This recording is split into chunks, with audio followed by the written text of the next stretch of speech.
Ele é especialista em direito tributário e mestre em direito constitucional, servidor público federal e nesse momento está secretário de Estado de Infraestrutura e Obras do nosso grande Goiás. O jovem promissor Pedro Salles. Seja bem-vindo, Pedro. Obrigado, Marcos. É a segunda vez que a gente está junto. A outra foi em 2019, eu acho, 2020, pandemia. Passou rápido. Antes de começar a falar sobre essas pautas pragmáticas, sistemáticas de obras, de infraestrutura, Goinfra, Estado de Goiás, eu queria conhecer um pouquinho sobre você. Todos conhecem o especialista, o mestre, o cara que é bom de cálculos, o coringa, um dos coringas do governo Ronaldo Caiado, mas eu queria conhecer um pouquinho você, Pedro. Quem é Pedro Salles, na essência? Olha, eu nasci em Brasília, né? Tive uma vida muito típica de brasiliense, né? Cresci na Asa Sul, desde muito novo, sendo orientado ali por influência dos pais a seguir carreira no setor público, no serviço público. E desde muito novo, já sempre com esse objetivo, ainda com 20 e poucos anos, nem me lembro aqui agora, entrei na carreira de analista tributário do Secretaria de Fazenda aqui do DF, aqui do Distrito Federal. Fiquei um tempo lá e fui, então, aprovado anos depois na carreira de analista do Supremo Tribunal Federal. E hoje esse é o cargo efetivo que eu ocupo. Certo. Mas estava lá no Supremo um tempo, através de um amigo em comum, fui apresentado ao então recente eleito senador Ronaldo Caiado, que me fez o convite para integrar a sua equipe. Ficamos juntos 4 anos do Senado, né? Esse meio mandato dele lá de Senado, quando então ele candidata ao governo do Estado, vence, nos convida para integrar sua equipe no governo do Estado de Goiás. Dentro do governo fui secretário de administração, por breve período presidente da Codego, depois fui presidente da Goinfra, presidente da GEAB e secretário agora de infraestrutura. Vamos falar um pouquinho sobre o Pedro Salles, mais o ser humano, o cara por detrás de plantas, fora da cadeira. Certo. Refazendo a pergunta, quem é o Pedro Salles quando ninguém te vê? Quem é esse cara? É um cara esportista, gosta de esporte, gosta de família, com filho único? Eu venho de uma família de 3 irmãs, né? Uau, foi muito mandado aí. Eu sou o mais novo e, assim, sou apaixonado por esporte, futebol, samba, né? Cresci jogando muita bola no Cruzeiro. Sério mesmo? Jogando futebol, atacante, meio de campo? Jogava bola em qualquer lugar.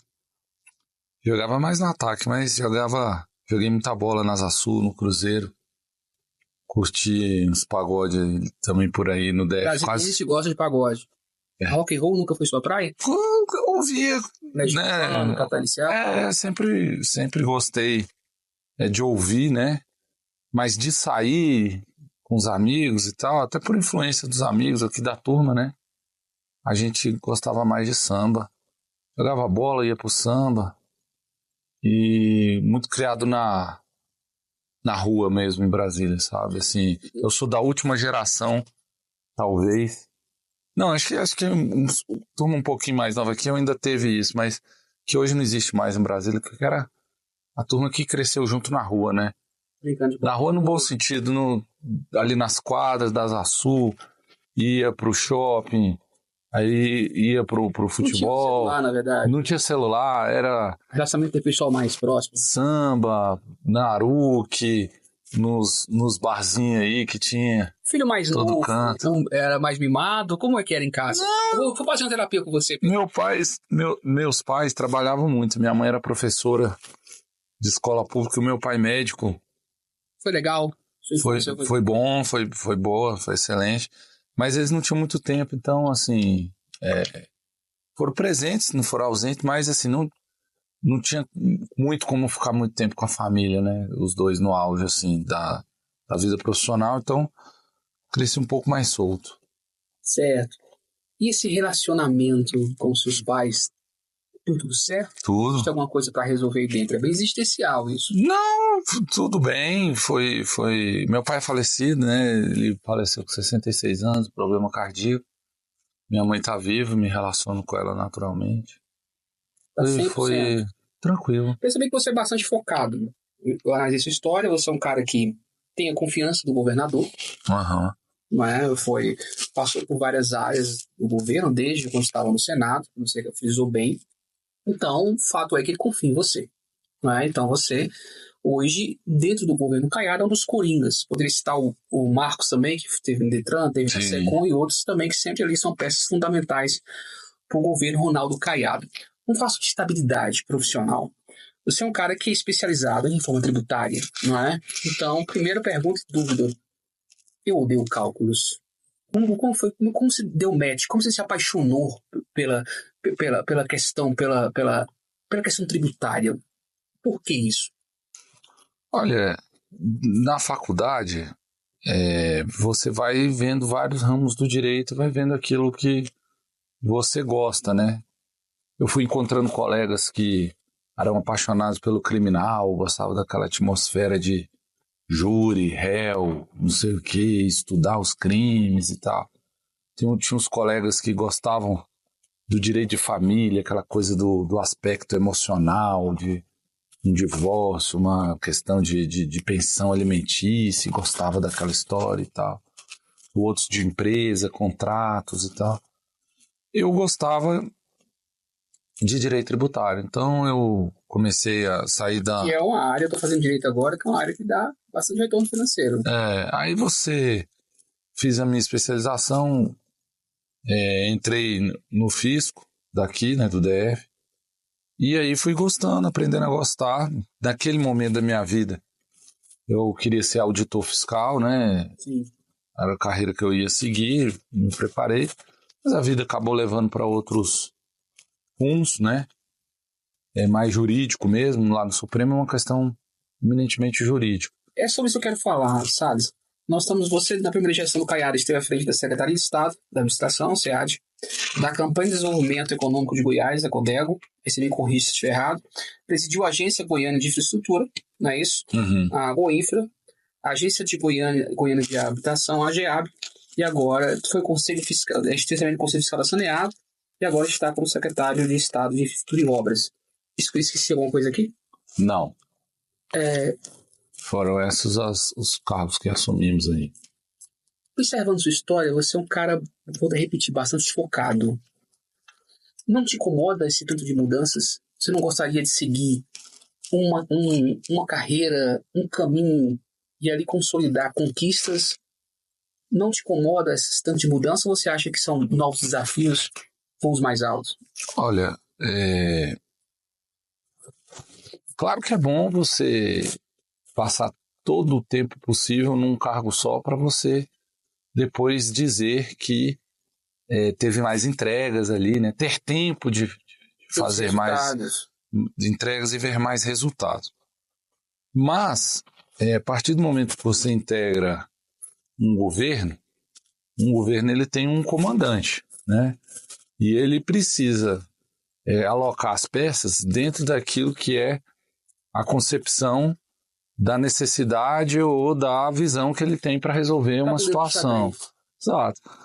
Então, o governador fez essas designações diante daquilo que era a necessidade de um determinado momento para ele, e você que está integrando um governo, você tem que cumprir, né? Você tem que atender. Se você não estiver satisfeito, também você sai, né? O governo é um governo livre, né? Um espaço livre. Nunca fiquei no governo obrigado, forçado, né? É admirável sua sinergia e seu jogo de cintura. Geralmente você vai estar lá na secretaria fazendo seu trabalho, planeja, de repente, desbrava. E na hora que você vai colher, você... E por outro lado, também tem um lado positivo. O lado ruim é que você não vê todas as entregas de tudo que você começa. O lado positivo é que você é um indivíduo mais completo. Você lida com mais gente, com uma gama diversificada de problemas, estuda mais assuntos, tem mais capacidade de visão, porque já viu mais temáticas, mais... Foi bastante resolutivo em várias áreas. Então tudo na vida tem um lado positivo e um lado negativo, né? Então, assim, se a gente souber minimizar o negativo e souber realçar, valorizar o lado bom das coisas, então você tem ali uma experiência, uma vivência mais positiva. Podemos falar de todos os locais que você passou, todas as secretarias, mas eu queria frisar a última. Você teve bastante resultados positivos e ainda está colhendo esses resultados positivos no estado de Goiás, que foi a Goinfra e também a AGEAB. Como foi assumir uma pasta tão importante e gigante, porque o estado de Goiás é o estado que tem crescido com a economia pujante, o governo do Ronaldo Caiado foi destaque nacional, tem sido destaque nacional, e você realmente pega uma pasta de grande importância e trouxe transformações. Como foi assumir essa responsabilidade? Eu queria que você pautasse, Pedro, as principais conquistas aí na Goinfra e na AGEAB. Bom, especificamente na Goinfra, conseguimos destravar obras importantes, algumas até de décadas. Eu cito o Hospital Regional de Uruaçu, que já vinha há 16 anos, que nós conseguimos concluir. O Hospital de Águas Lindas, que também é uma demanda de décadas, que agora, no mês de março, é entregue a chave para o secretário de Saúde. Isso significa simbolicamente que a parte estrutural foi vencida e inicia-se efetivamente a fase de operação da Secretaria de Saúde relacionada a médicos, maquinário, tudo. Obras rodoviárias que se arrastavam aí por longos anos e sem conclusão, algumas radiais importantes de Goiânia, como a 70 e 80, rotas estratégicas ali no Vale do Araguaia, região sudoeste, que é a grande produtora de grãos do estado, e o maior programa de assistência à qualificação de vias municipais que os prefeitos do estado de Goiás já viram um dia, que foi o Goiás em Movimento Municípios, que esteve em praticamente 200 municípios, bastante atuante no entorno, requalificando vias estratégicas definidas inclusive pelos próprios senhores prefeitos, das avenidas que mereciam ali um recapeamento, uma melhoria. E todos esses programas, mesmo já tendo saído da agência há mais de ano, né, ainda estão funcionando sob esta mesma roupagem, né? Então isso mostra que teve um legado, teve uma marca, que é o Goiás em Movimento, que continua, mesmo depois da nossa saída, com os mesmos programas. Isso mostra uma perspectiva de gestão que foi muito... Não de poder, mas gestão de governo. Uma gestão de Estado, né? Na AGEAB, a nossa passagem marca uma etapa que eu considero histórica para a agência, que é o seguinte: a vida inteira nunca se empilhou 2 tijolos em cima do outro na AGEAB, porque, na verdade, ela não tinha essa perspectiva de atuação, ela era uma agência de fomento financeiro. Ela subsidiava pessoas que estavam no Minha Casa Minha Vida, muitas vezes eliminando a entrada do imóvel, alguma coisa. Um agente facilitador financeiro.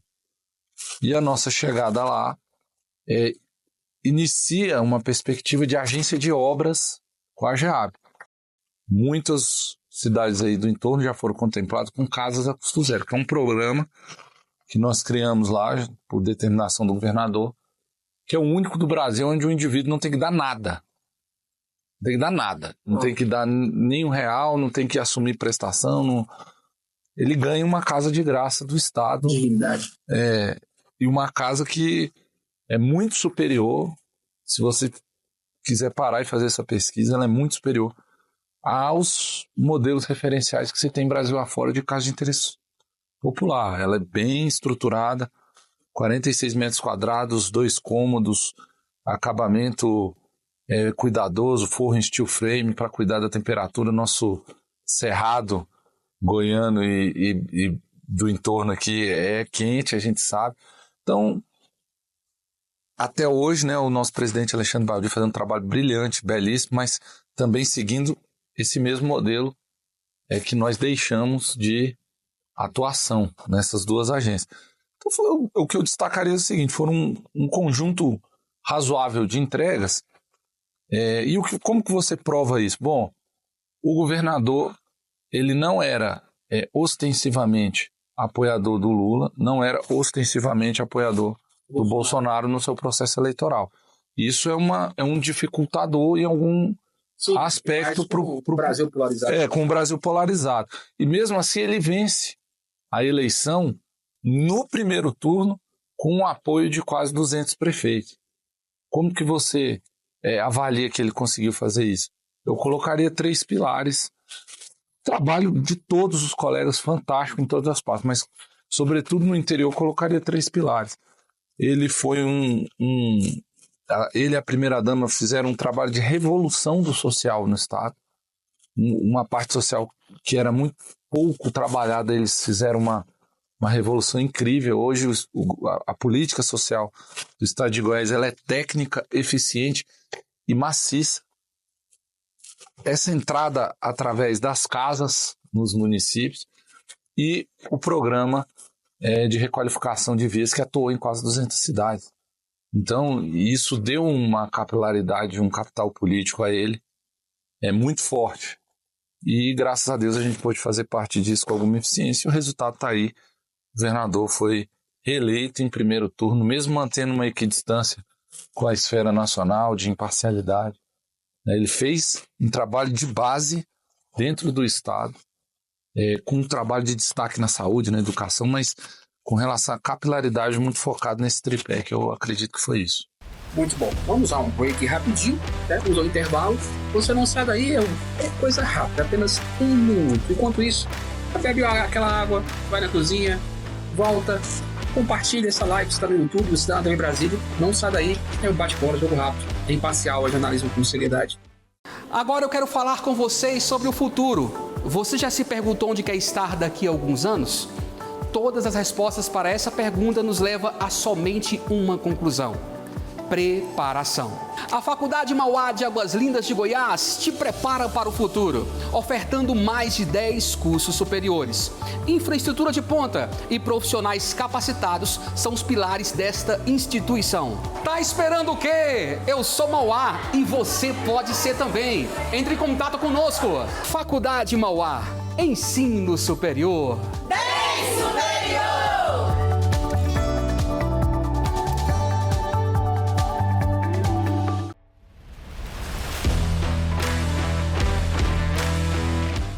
Chegamos na 8ª temporada, você percebeu que mudou aqui o estúdio, já era aquela mesa transparente, cadeiras pretas, viu? Pensares, agora tá mais leve, mesa redonda, bater aquele papo de forma democrática, mas sem perder a imparcialidade e, claro, o jornalismo com seriedade. Então é o seguinte, acesse portalimparcial.com.br e fique por dentro das principais pautas do Brasil, portalimparcial.com.br. As 7 temporadas do Imparcial você confere também no Deezer, no iTunes e no YouTube. Essa 8ª temporada também com exclusividades no iTunes, no Deezer e no Spotify e YouTube Music também. Então fique por dentro de todas as temporadas, nos acompanhe, siga-nos também nas redes sociais. Voltamos com Pedro Salles, secretário de Infraestrutura e Obras do Estado de Goiás. Pedro, ainda falando sobre a Goinfra, você falou sobre a imparcialidade do governador Ronaldo Caiado.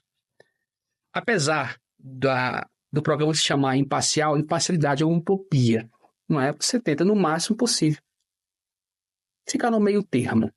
Nós temos o governador que fez um trabalho diferenciado, que pautou, isso fala sem demagogia, somente o entorno. E eu queria entender por que vocês de Goiânia chamam bastante o interior, o entorno interior. Eu não entendi até hoje. Como assim? Vocês consideram o entorno interior do estado de Goiás? Sim, porque tudo aquilo que está fora da região metropolitana de Goiânia, eles consideram que é interior, né?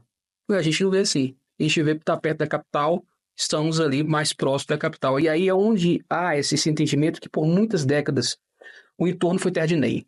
Nem no estado de Goiás, nem no DF. Uma certa vez eu entrevistei o Ibanez e o governador Ronaldo Caiado, quando eles tinham assumido ali a sua gestão. Eu perguntei para os dois se a região do entorno ia continuar como uma faixa de Gaza, onde todo mundo interferia, usava, mas ninguém assumia a responsabilidade. Você acha que isso mudou hoje com os investimentos do governador Ronaldo Caiado? Você acha que deveria ter mais participação do GDF ou não? Tá tudo ok? Hoje o entorno tem governador, mas parece que não é sinergia tão próxima com o GDF como deveria ter. Olha, toda questão federativa limítrofe, ela é complicada, né? Não é fácil você ter uma região que integra de fato uma unidade da federação, mas que economicamente, socialmente, está muito mais ligada a outra pela sua proximidade geográfica e tal. Surgem problemas de segurança pública, problema de saúde, vaga em negócio de UTI, vaga para criança estudar na creche, no colégio. Então, essas coisas são complicadas. Mas, da parte do governo do estado de Goiás, o governador tem feito aquilo que é sua parte, que é fazer os investimentos mais concentrados na melhoria da educação. Os colégios foram todos reformados, da saúde, o Hospital de Águas Lindas vai ser o grande referência. Está vindo aí, o de Formosa, que também é em torno, ganhou uma policlínica, né? É uma das maiores do estado. Criou vagas de UTI em Lusiânia. Então, a gente sabe que a saúde foi foco e aqui o entorno é reflexo disso. Educação igualmente, segurança. Nós temos aí hoje, através da Polícia Militar do Estado de Goiás, a melhor do Brasil. Indo na contramão quase que do país inteiro, que está tendo índices elevados de violência, reduzindo seus índices de criminalidade. Então, aquilo que cabe ao governo do Estado de Goiás, constitucionalmente atribuído ao governo do Estado de Goiás, o governador tem sido enfático nos cuidados e manutenção dos serviços com relação ao entorno. Agora, depende também da União, depende, né, de algumas parcerias com o GDF. Eu vejo, assim, que no começo houve um pouco ali de desentendimento com o governador Ibanez, mas que os dois governadores estão com muita maturidade, com muito espírito público, superando pequenas diferenças e cuidando ali, pelo bem comum, cuidando ali de políticas públicas que interessam as duas unidades da federação. Então, está faltando só o governo federal, no meu modo de ver, olhar com um pouco mais de carinho para o entorno. E nessa pauta vamos falar um pouco sobre transporte público. Nós temos aí o entorno, que é um dos colégios eleitorais mais importantes do Centro-Oeste, que influencia diretamente as eleições no Distrito Federal e no estado de Goiás. Isso. Conhecida como uma região dormitório, mas que a cada dia tem mudado, tem tido mais fomento na questão do emprego, da indústria, e a cidade realmente tem crescido. Quesito de segurança, educação tem mudado bastante, saúde pública também, mas o transporte público tem sido um gargalo, tanto para o GDF como para o governo de Goiás. Fica aquele jogo de impor, nós temos aí a NTT, que parece que é uma agência intocável, ninguém consegue conversar com a NTT, já foi deputado federal, foi senador, já foi governador, já teve ações. A Câmara agora se mobiliza para tentar, de alguma forma, reduzir, para que você tenha noção, eu sei que o senhor tem, a passagem de Águas Lindas ao plano piloto é uma das passagens mais caras, e se não for a mais cara no Brasil. Transporte de péssima qualidade, transporte horrível, ônibus sucateados, tarifas altíssimas. E aí há esse jogo de empurra-empurra. De repente o GDF assume a responsabilidade e aí depois passa-se para o governo, para a União, volta-se para a União e nada é resolvido, Pedro. Você é um articulador político que é promissor, um jovem promissor que pode daqui a uns anos estar no Congresso Nacional. Por que não é essa unidade? Por que o governo de Goiás e o GDF não assumem essa responsabilidade para si e resolve o problema, já que a União parece que não quer resolver? Bom, vamos partir da Constituição Federal. Sim. Na Constituição Federal, o transporte interestadual, por mais que sejam, né, dentro de uma conurbação urbana só, mas neste caso aí, ele é interestadual, porque de um lado está o Distrito Federal e do outro lado está o Estado de Goiás. Então, a Constituição prevê que essa é uma atribuição da União, exercida pela Agência Nacional de Transportes Terrestres. Num dado momento foi concedido isso ao GDF, que, no meu modo de ver, não é o único responsável para resolver isso, financeiramente falando. E aí, fortemente pressionado, preocupado com o desgaste negativo desses reajustes, evidentemente, devolve a quem de direito, que é a ANTT, para voltar a operar. O que o governo do Estado de Goiás quer e o que o governo do Distrito Federal já mostrou disponibilidade? Bom, vamos fazer um consórcio entre as três figuras federativas aqui, o governo do Distrito Federal, o governo de Goiás e o governo da União, e vamos fazer um rateio para derrubar essa passagem aí, sei lá, 50%. Ela ficar R$5. Isso tem um custo, né? Para que a operadora abra a planilha dela e vai falar, olha, para eu operar, ter aqui a minha margem de lucro do meu negócio, contratualizada, regulada, pagar as minhas despesas e tal, e eu praticar R$5 de tarifa, então esse consórcio tem que me alimentar por mês aqui de R$30 milhões, hipoteticamente. Aí faria-se 10, 10, 10, ou faria-se ali um debate para que se fosse feito isso. Como funciona hoje em Goiânia? Assim, Goiânia, desde 2019, quando o governador assumiu, não tem nenhum reajuste tarifário. Nunca teve. Muito provavelmente, se você colocar as 26 capitais aí, eu garanto a você que ela está lá nas últimas posições de preço de tarifa de metropolitana. Como que foi feito isso? Empresas, prefeitura, governo do estado, demais prefeituras da região metropolitana, uma conta, um rateio, congela a passagem. Ah, não, mas aumenta a gasolina, aumenta a cota de rateio. Vamos fazer um esforço maior de tesouro estadual ou dos tesouros municipais e equilibra isso. Não vamos repassar para o cidadão. Essa tem sido uma decisão que vai completar 8 anos ao final do mandato do governador. O que o governador está propondo não tem jogo de empurra. Ele não está empurrando nada para ninguém. Primeiro, porque não é dele, e segundo, que ele está chamando. O jogo dele é de chamar, não é de empurra. Ele está chamando uma atribuição. Por que não é dele, já que o empurra faz parte do Estado de Goiás? Porque constitucionalmente é federal. Porque pega A duas. gestão toda é federal. A gestão é federal, pela Constituição Federal. Sim. Né? Mas espera aí, é o entorno e tal. Claro. Então, por que é o entorno? O que o governador Caiado e o governador Ibanez estão trabalhando? Bom, o entorno é Goiás. Bom, essas pessoas ocupam postos de trabalho que são fundamentais para a saúde econômica do Distrito Federal. Sim. Então, os dois governadores estão sensíveis a isso e estão se colocando.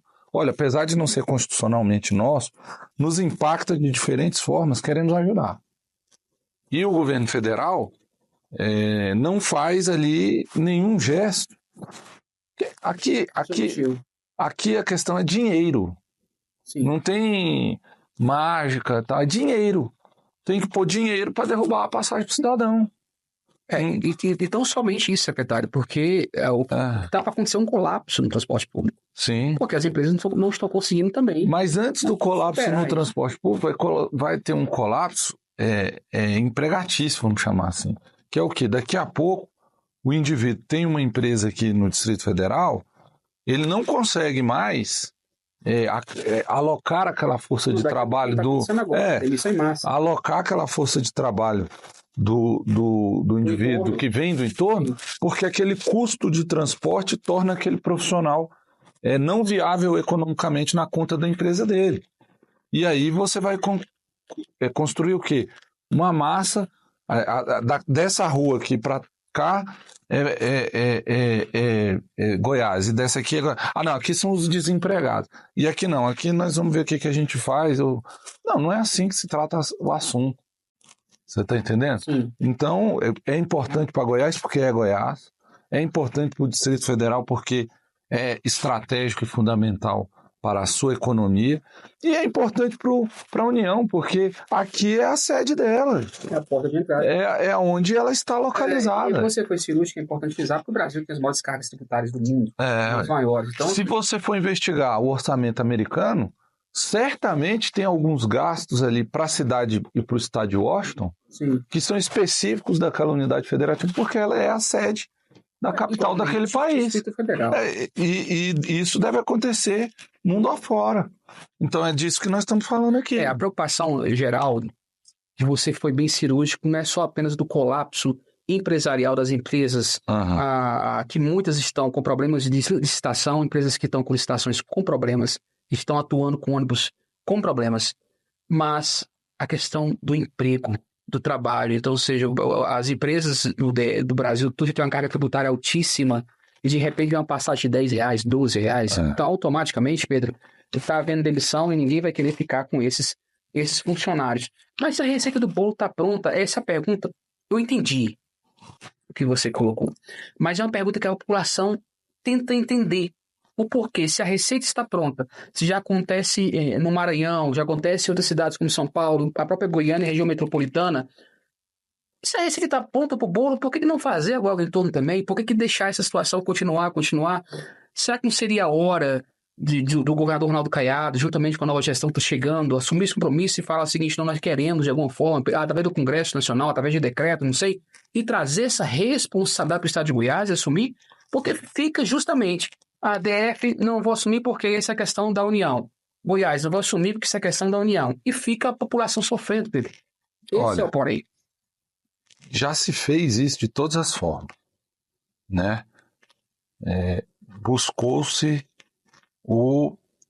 a minha colega Carol Fleury, que é secretária do Entorno, já foi no mínimo em 20 reuniões lá, nos ministérios, na agência, na autarquia. Já dialogou com o governo do DF. Agora, Goiás não tem esta prerrogativa de tomar essa posição. Essa competência constitucional. Nós não temos, entendeu? Nós não temos arcabouço jurídico legal que nos autorize a fazer essa condução. Quando a gente vai ao governo federal, para que isso seja orquestrado, o governo federal, infelizmente, até o presente momento, ou finge que o problema não existe, ou mente, que foi um caso recente de um deputado federal do estado de Goiás, dizendo que, não, isso é problema do DF, isso é problema do governador do estado de Goiás e tal, o que é uma mentira, porque não é verdade, porque na Constituição está lá claro, se você entrar no site da NTT tem lá a questão. É uma aba para falar do transporte do entorno e tal, porque de fato é deles. Agora, pode aprovar uma lei e passar para o estado de Goiás? Por que o governo federal nunca fez essa proposta? Interessante. Eu gostaria de fazer essa pergunta para eles, mas eu nunca consegui, porque eles não respondem, não dão nota. Não respondem, não dão nota. Muitas vezes, pelo menos alguns parlamentares, têm faltado com a verdade em discursos que não têm respaldo legal, não mostram disposição financeira para entrar nesse consórcio. Então, assim, só lamentar. Inclusive, a NTT, que alguém quiser se pronunciar, está aberto o programa, envie sua nota. Já entrevistei a Carol Fleury aqui, já entrevistei governadores, é a mesma, eles são intocáveis. Parece que existe a NTT. Aí eles tinham que dizer para o cidadão, falar o seguinte, olha, esse transporte é de responsabilidade nossa, nós não queremos resolver o problema, o presidente, sei lá, os agentes aí do Poder Executivo envolvidos são os responsáveis e eles não querem resolver o problema e a população vai continuar padecendo. Então tinha que ter pelo menos essa transparência de não ficar mistificando o problema envolvendo A e B que não tem nada a ver com isso. Perfeito. Vamos voltar à Secretaria de Infraestrutura e Obras. Daqui um dia você vai assumir a Secretaria de Transporte. Sim. Mobilidade Urbana. Como é que chama Transporte do Estado de Goiás? É Secretaria de Transporte mesmo do Estado de Goiás? Não, Goiás não tem uma Tem secretaria de transporte, tem, né? Não, tem. né? Não, o que tem, assim, é a questão da mobilidade metropolitana que fica dentro da Secretaria-Geral de Goiás. Mas não tem no estadual. Não. Quem sabe daqui a dia você não assuma a Secretaria Estadual. Vamos falar sobre infraestrutura e obras do entorno. O entorno, que é essa região gigante, Pedro, e vocês têm atuado de forma enérgica. Quais as principais obras que você já iniciou, estão já em processo? Vai ter uma ponte no Novo Gama também, que vai embora. Como é que está a situação? Olha, temos feito, como disse, né, na gestão passada, um programa extenso de requalificação de vias aqui, o nosso já falado Hospital de Águas Lindas, e agora também temos algumas ações estratégicas que são provenientes de emendas parlamentares.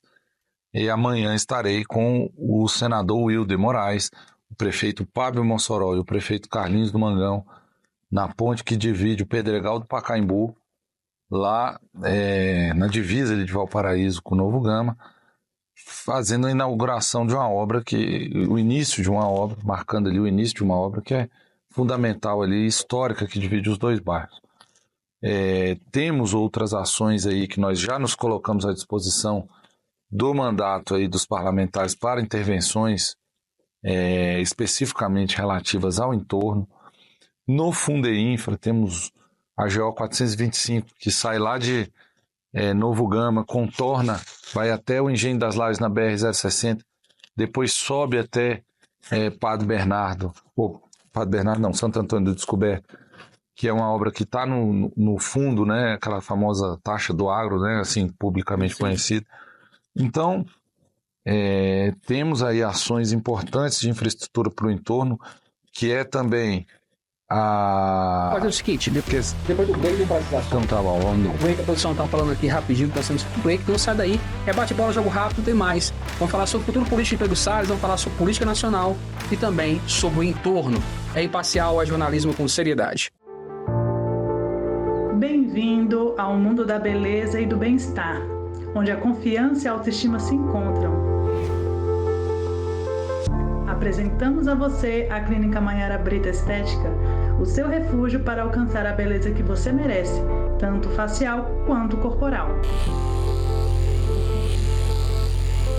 Deixe-nos cuidar da sua pele com nossos tratamentos faciais de última geração, que rejuvenescem, revitalizam e restauram a luminosidade da sua pele.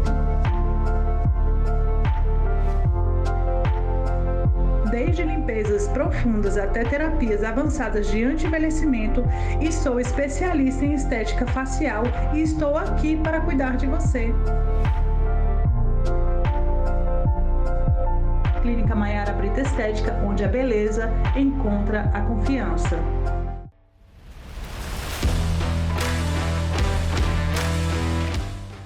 É imparcial, é jornalismo com seriedade. Tava com saudade de vocês. Foi praticamente mais de um mês de reprises.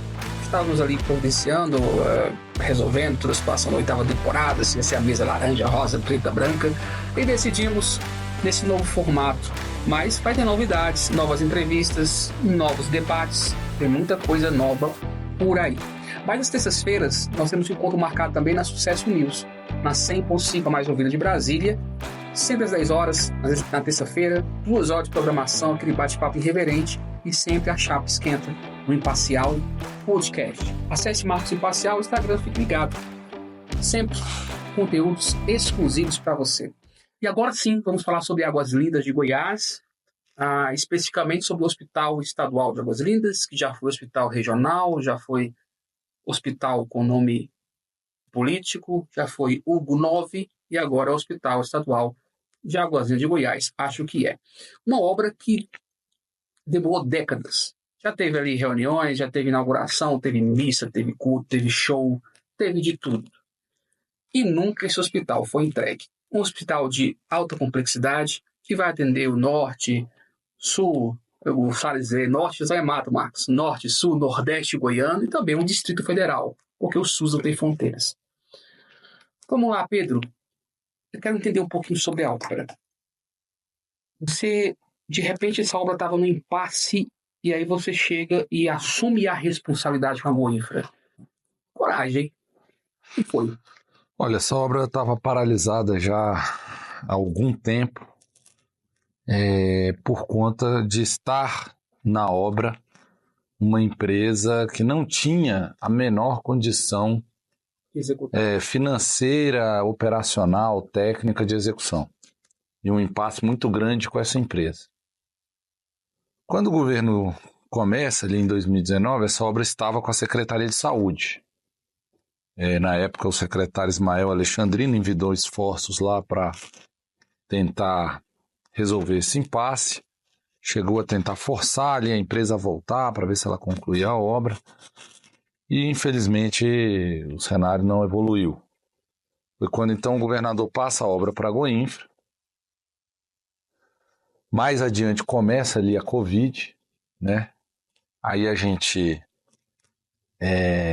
toma iniciativas mais emergenciais, prioriza ali a obra, faz uma contratação, coloca no trecho lá, no trecho não, é que a obra rodoviária a gente tem essa gíria de trecho, né? Coloca na obra a empresa Porto Belo, uma empresa grande, já fez grandes hospitais Brasil afora, tem grande capacidade, fez o GOL lá em Goiânia, e eles começam um trabalho extremamente sério de completar, de finalizar aquela obra. Mas considerando que aquela obra estava ia caminhar para o seu final 15 anos depois, sei lá, a necessidade da população já não é mais aquela de 15 anos atrás. Então, nós não estamos executando o projeto daquele hospital.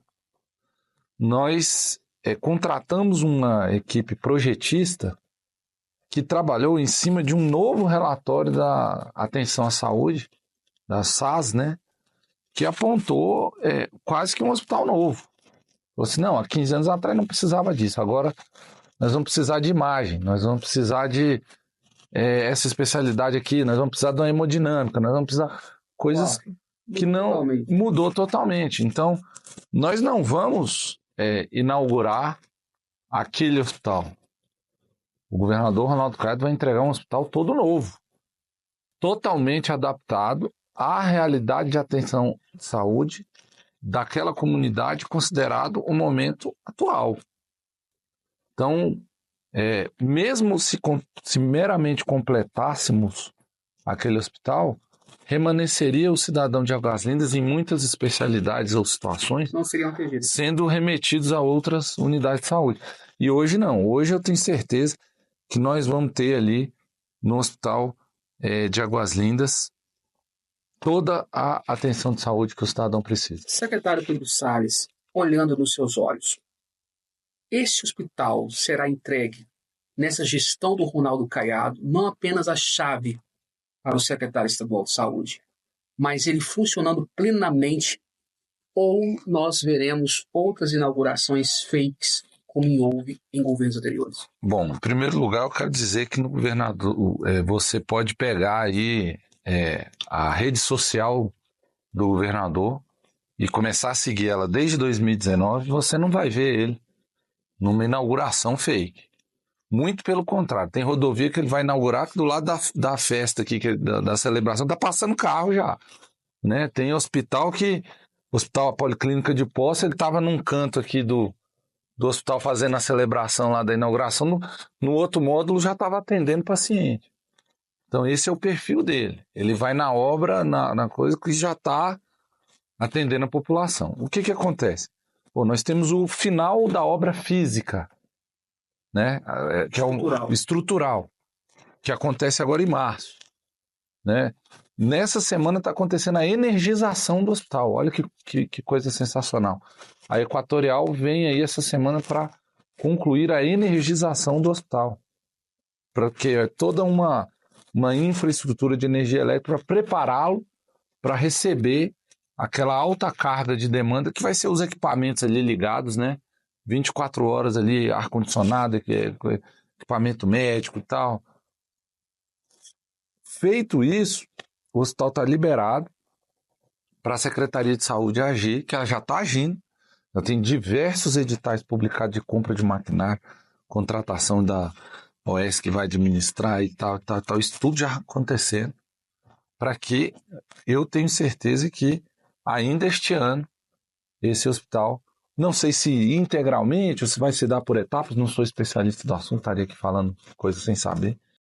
O de Uruaçu eu sei que foi por etapas e hoje ele já está em plena funcionando.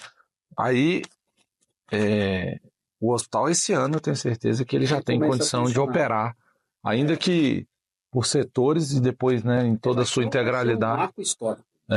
O entorno é há décadas precisa do hospital. E aí eu acredito que esse problema de regulação que há no entorno, exemplo, em pacientes não serem atendidos no DF e se deslocarem para Anápolis, Rio Verde, Goiânia, vai acabar porque nós temos um hospital estadual de alta complexidade e praticamente também o GDF vai querer mudar seus protocolos aí e também já começar a querer regular para cá, porque o hospital geralmente vai ser um hospital que vai atender milhares e milhares de pessoas. Lembrando que é um hospital de alta complexidade. Ele não vai ter aquele plantão diário, como é que se diz? O hospital que atende na porta praticamente. É porta aberta. Porta aberta. E no hospital de alta complexidade vai trabalhar com regulação, porque muitas pessoas acham, não, vai ser um... o pronto-socorro ele fica porta aberta, né? Então vai atender... Sujeito acidentou de carro, tem um corte, tem um atendimento, tá com um problema gástrico e tal, você atende ele ali, faz uma medicação, uma prescrição. Agora, um exame eletivo, um exame específico, uma cirurgia eletiva,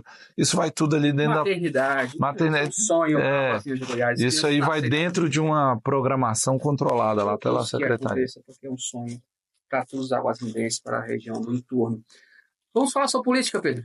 Você é um jovem promissor, aí com seus 25 anos, novinho, cadê? 40, melhor idade, e existem muitas especulações, Pedro. Você vai vir candidato a prefeito de Goiânia, deputado federal, alguns bate-papos nos corredores. E aí, Pedro Salles?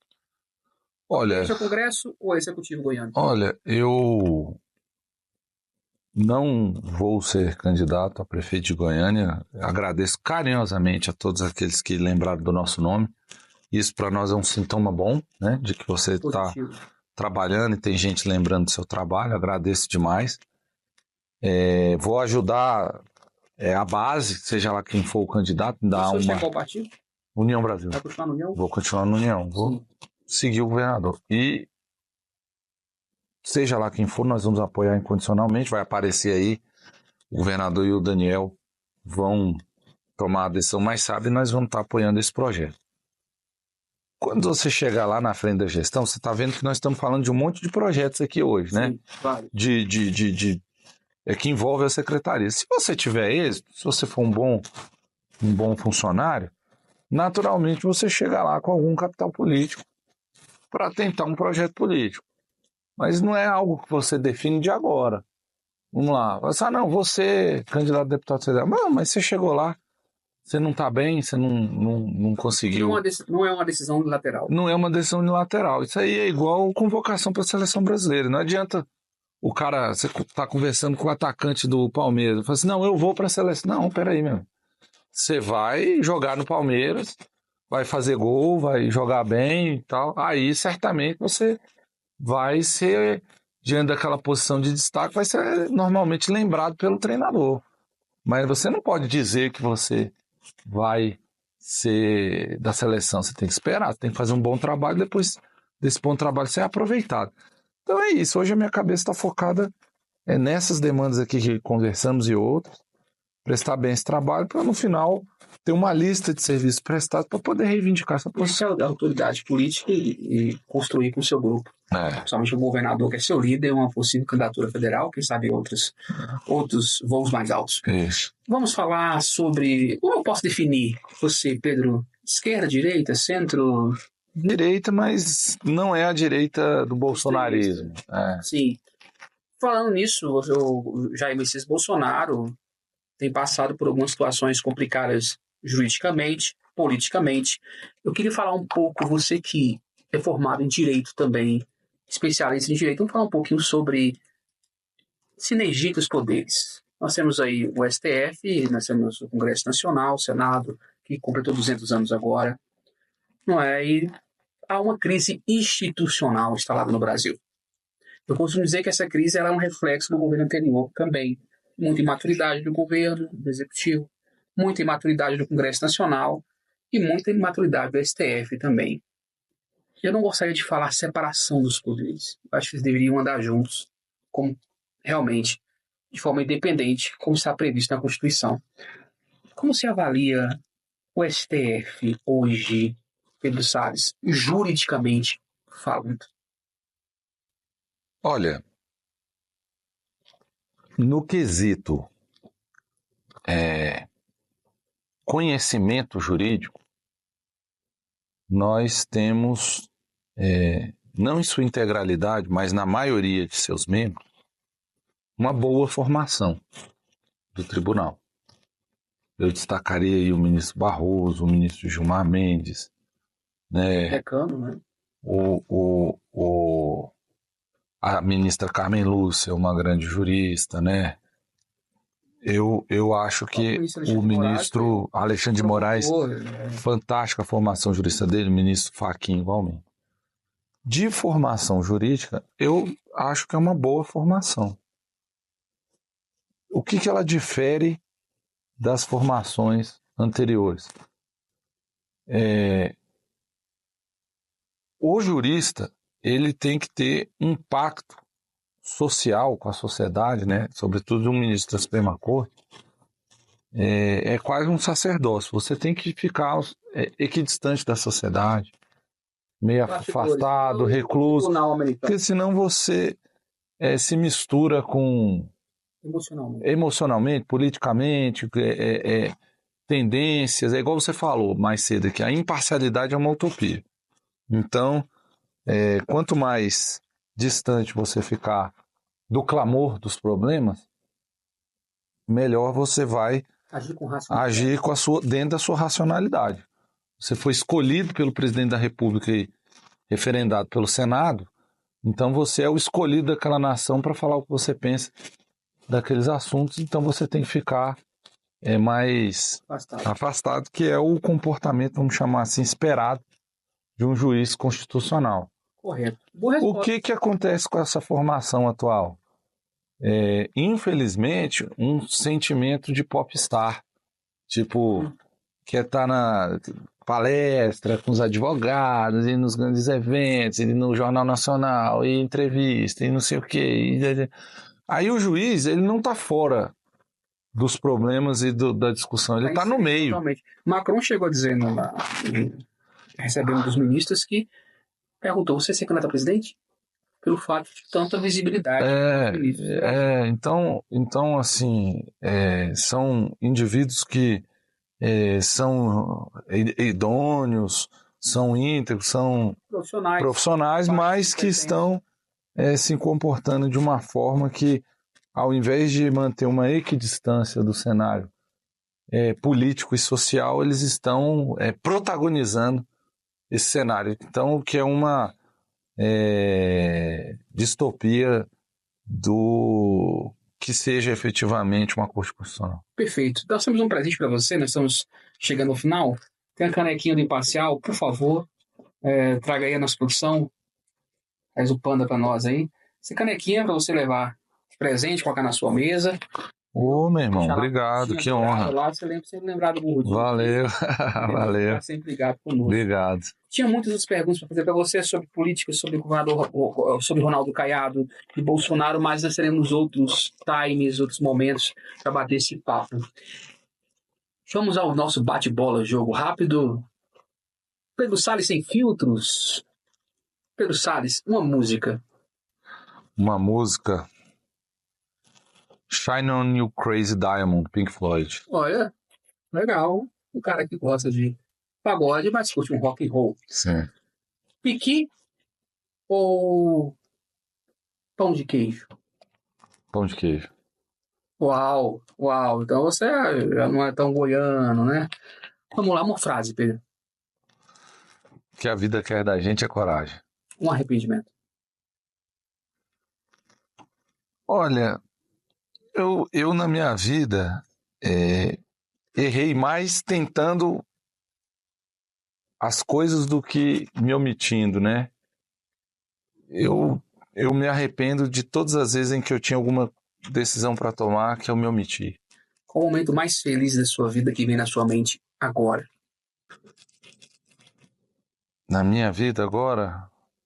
Que vem na sua mente? Agora? É o meu casamento. Quantos anos casado? 5. É porque de convivência, 7. Família pra você? Tudo. Deus.